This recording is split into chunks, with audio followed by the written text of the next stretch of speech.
Kanisa la Bwana, mjambo.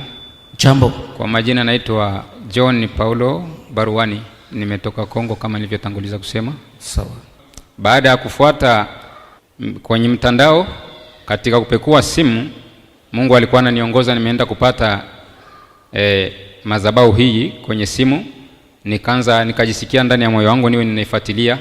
Nikaanza kuifuatilia, nikawa ninajengeka kiroho kabisa kwa vingi ambavyo nilikuwa visikia, ambavyo baba mtumishi wa Mungu Sumbe huwa anavisema ni tofauti na watumishi wengine kama tumekwisha kuona na kuwasikia.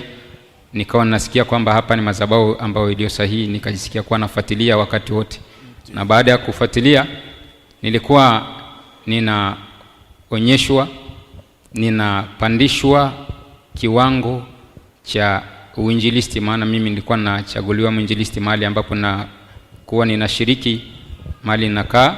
Ndio. Lakini baada ya kufuatilia ibada hii ilipita mwaka jana hapa, siku za karibu hapa, baba alisema wengi watakuwa wanainuliwa zaidi, kipawa cha uinjilisti wengi watakuwa wanainuliwa.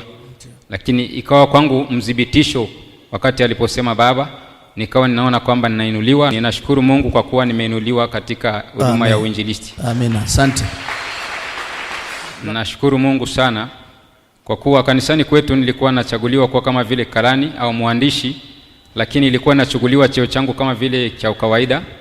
Lakini baada ya kusikia injili ya baba na maagizo yake, pia akawa anasema kwamba kuna wengine watakuwa wanainuliwa kwenye makazi.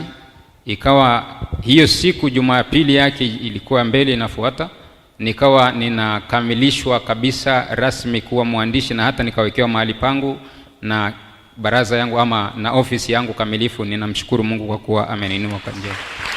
Hongera sana. Mungu akubariki.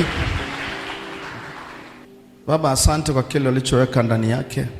Endelea kukipanua kwa ajili ya utukufu wako, na ninambariki katika jina la Yesu. Amen. Amen. Amen.